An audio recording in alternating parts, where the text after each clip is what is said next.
Guys এহাতৰ লগত free fire খেলি কিনে কাৰো জিকবে দম নাই। আমাৰ লগত যদি কোনোবাই জিকবা পাৰা মই আমাৰ অসমত চেলেঞ্জ দিছো কাৰোবাৰ যদি দম আছে অকাত बहुत तेज हो रहा है बहुत तेज हो रहा है কাৰোবাৰ যদি অকাত আছে মাইকেল লাল এটা স্কোয়াড এওনাৰ হত সাথে স্কট আইবে দিবি জ্ঞানটোৰ নাম হৈছে বিল্লা জত ফ্ৰী ফায়াৰ এনে গেমটো চেঞ্জ কৰি দিছে নেকি ফ্ৰী ফায়াৰ পৰা বালবিল্লা দত নহয় বাববিল্লা দত থাকছে আৰু যে এটা সৰুকে যে আছে সেইটো গাখীৰ খাব যাব দি তাক মায়াকক নাংগে ফ্ৰী ফায়াৰ খেলোৱা গাইছ এহান নাম শুনি কিনে মোৰে হেৰি উঠি গৈছে বালবিল্লা না বাববিল্লা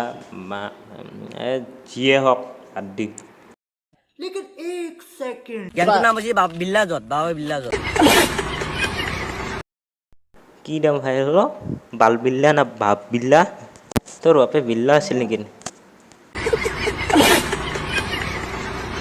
কি হ'ল গাইছ মই মানে যিখিনি লিখিছিলোঁ সেইখিনি মই পাহৰি গ'লোঁ হাত ধৰি কেনে লাগিল ভিডিঅ'টো কমেণ্ট কৰিব আৰু লাইক কৰিব শ্বেয়াৰ কৰিব বাই বাই